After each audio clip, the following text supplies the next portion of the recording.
Sejak runtuhnya khilafah 3 Maret 1924 di Turki, kaum muslimin kehilangan satu-satunya benteng pertahanan kesatuan mereka yang menaungi mereka dari kejahatan pasukan iblis laknatullah.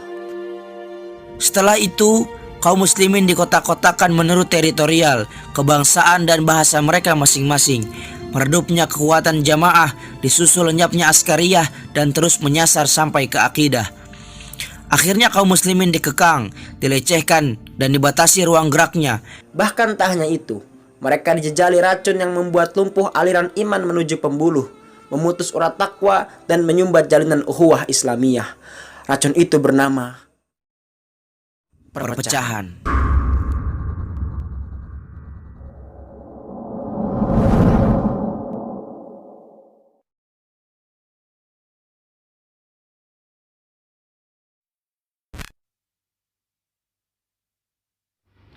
Dahulu, bangsa Yahudi mengalami pengusiran dari negerinya, sehingga mereka berpencar, berpecah belah dan kehilangan jati diri. Dimanapun mereka berada, mereka senantiasa menjadi aib bagi tempat tersebut. Seorang Yahudi berkebangsaan Austria, Theodor Herzl, dia menyadari bahwa akar dari hancurnya bangsa Yahudi adalah karena mereka tidak bersatu. Dituangkanlah pemikirannya ini di dalam sebuah buku yang ditulisnya yang berjudul Der Judenstaat pada tahun 1896. Kemudian pemikirannya ini disebarkannya melalui buku tersebut ke seluruh bangsa Yahudi yang ada di mana-mana. Dan dengan pemikirannya ini, dia dianggap sebagai orang yang gila, orang yang berpengaruh buruk dan bukunya dicekal di berbagai negeri. Namun sampailah pemikirannya ini ke telinga seorang bangsawan Yahudi kaya yang cukup berpengaruh dan dia menyetujui usulannya hingga akhirnya dia mampu mengadakan Kongres Yahudi pertama pada tahun 1897 dan membuahkan satu kesimpulan bahwa orang Yahudi harus bersatu. Bangkitnya kesadaran mereka akan pentingnya bersatu untuk menggalang kekuatan bisa kita lihat bagaimana pendudukan mereka dan penjajahan mereka terhadap Baitul Maqdis hingga saat ini. Umat Islam tentunya juga mengalami hal yang sama. Berpecah belah, ditindas, juga kehilangan izzah. Dengan sebab-sebab yang tidak jauh berbeda. Namun, kesadaran akan pentingnya bersatu belum bangkit dari jiwa orang-orang beriman. Hingga mereka masih terlelap dalam nyenyaknya penjajahan ini. Bahkan, beberapa di antara kaum muslimin berdiri bersama barisan para penjajah yang menginjak-injak Islam dengan kaki kotornya. Beberapa yang lain bangkit kesadarannya sehingga perlahan muncul ke permukaan. Mereka menyebarkan kesadaran mereka untuk keluar dari lubang hitam yang menenggelamkan Islam sejak lama. Kemudian dengan jerih payah mereka itu, dengan kegigihannya bangkit untuk membawa Islam kembali tinggi, mereka dianggap sebagai orang yang aneh, orang yang gila, orang yang asing, orang yang sok suci, penganut agama baru, ekstrim, radikal, juga subversif, bahkan teroris. Namun, bukankah membela agama yang dianutnya adalah sikap normal seorang yang mencintai agamanya?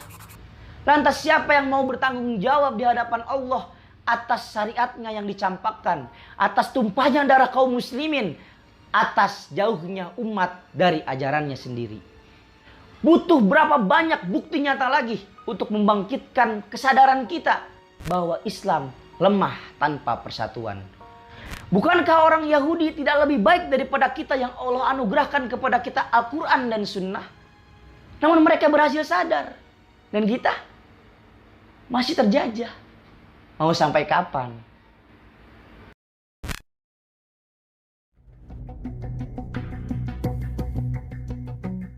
Menteri Agama Yakut Khalil Kaumas menerbitkan surat edaran yang mengatur penggunaan pengeras suara di masjid dan musola.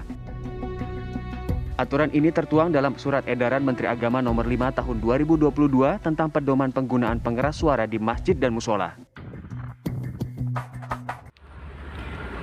Hidup di zaman penuh kabut ini membuat kita kesulitan memilih jalan yang benar. Segalanya tampak samar dan menuju gelap. Dalam fase ini sudah pasti kita membutuhkan cahaya, baik berupa pelita, lentera ataupun obor. Semakin jauh kita melangkah, semakin tebal pula kabut yang harus kita tembus.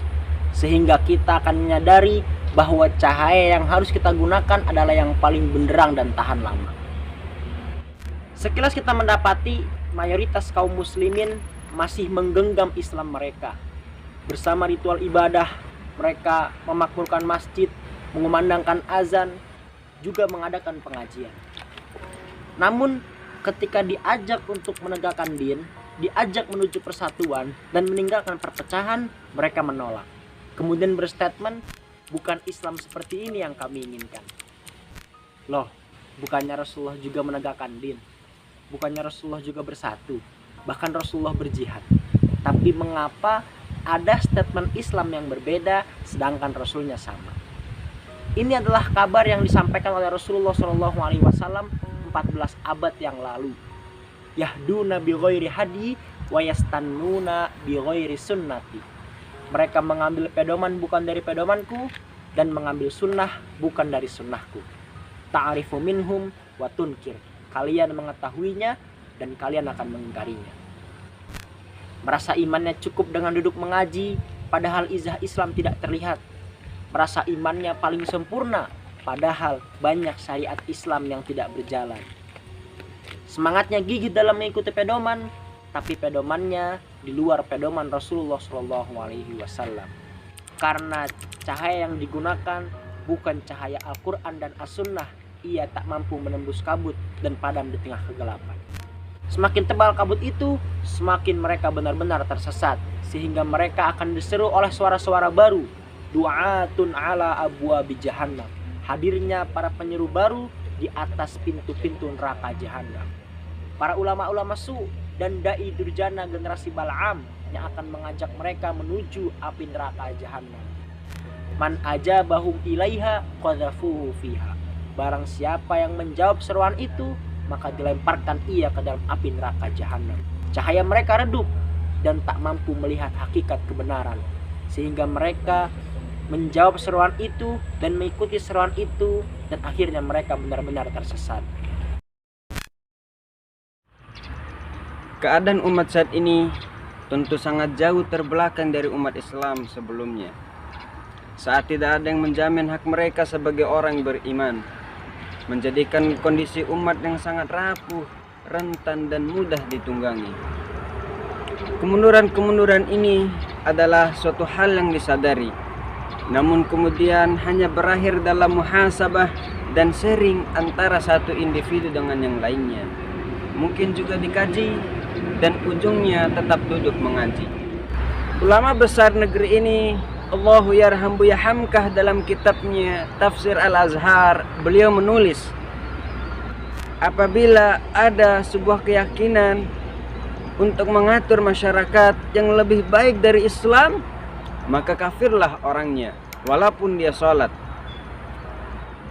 Akan tetapi pada saat ini hukum yang digunakan untuk mengatur masyarakat bukan lagi hukumnya Allah. Mereka meniadakan hukumnya Allah. Mereka menginjak-injak hukumnya Allah, mengatakan haram untuk menggunakan hukumnya Allah. Sedangkan hukum yang dibuat oleh manusia, mereka meninggikannya, mereka menggunakannya, dan mereka menginjak-injak hukumnya Allah. Ada apa dengan umat Islam saat ini? Kemunduran akan menjerumuskan umat ke dalam fitnah. Fitnah akan memperlambat-lambat dan menunda-nunda kewajiban. Penundaan akan melahirkan keraguan, dan keraguan akan menjadikan umat tertipu dan terkelabui. Sehingga muncullah pemikiran-pemikiran, apakah kita harus bersatu? Apakah khilafah masih relevan di zaman ini?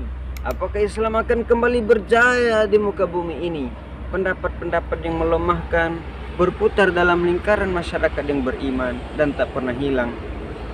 Mereka sadar bahwa mereka dalam kemunduran, namun dalam kemunduran itu mereka masih memiliki keyakinan bahwa mereka bisa bangkit dari kemunduran.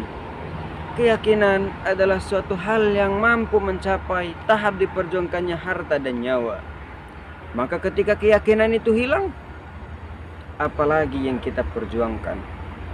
Janji Allah akan kembali berjayanya umat Islam ini adalah suatu hal yang pasti. Maka kita memupuknya dalam keyakinan, bukan keyakinan dalam kemunduran. Umat Islam adalah khairu ummah, umat yang terbaik yang mempunyai tugas besar amar ma'ruf nahi mungkar, dan juga sebagai rahmatan lil alamin, kesejahteraan bagi seluruh alam. Namun layaknya teko yang bocor, jangankan untuk mengisi gelas-gelas di hadapannya, untuk menampung air saja ia tak mampu. Kerusakan dalam tubuh umat Islam sudah amat sangat kronis, sehingga terus menjalar ke seluruh bagian terkecilnya, dan terus ia menjadi lemah, lumpuh, dan tak lagi bisa menopang, bahkan harus ditopang. Satu-satunya penawar ataupun obat bagi tubuh yang lumpuh ini adalah kesadaran akan wajibnya bersatu, yang dengannya kita dituntut untuk mencari pedoman yang benar dan meneguk sebanyak-banyaknya dari mata airnya yang jernih, sehingga dahaga pun hilang bersama dengan lenyapnya keyakinan dalam kemunduran yang seutuhnya melemahkan iman. Bicara relevansi, dunia akan terus berkembang dan manusia pun akan terus dituntut untuk mengikutinya. Namun kita tidak boleh lupa bahwasanya kita manusia tetaplah ciptaan Allah. Maka yang paling pantas untuk kita jadikan sebagai pedoman adalah yang datangnya dari Allah, yaitu Al-Quran. Karena bahkan Al-Quran sudah ada sebelum manusia diciptakan. Maka dari itu, selama manusia masih ada, Al-Quran tetaplah menjadi pedoman yang paling utama.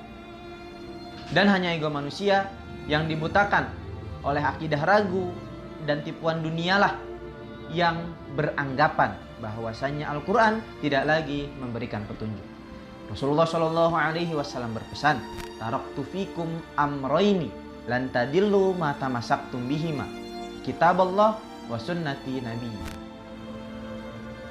Yang artinya, aku telah meninggalkan pada kalian dua perkara ataupun dua pusaka, yang mana selama-lamanya kalian tidak akan tersesat jika kalian senantiasa berpegang teguh kepada keduanya.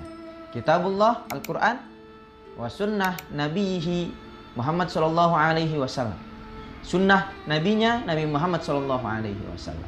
Sunnah yaitu perkataan, persetujuan, keterangan-keterangan tentang aktivitas beliau dan semua yang datangnya dari Rasulullah Muhammad sallallahu alaihi wasallam. Hadis ini diriwayatkan oleh Imam Malik. Bangkitkan kesadaran. Berpedomanlah dengan pedoman yang benar dan yakinlah seyakin-yakinnya kepada janji Allah. Bersatulah, tinggalkan perpecahan.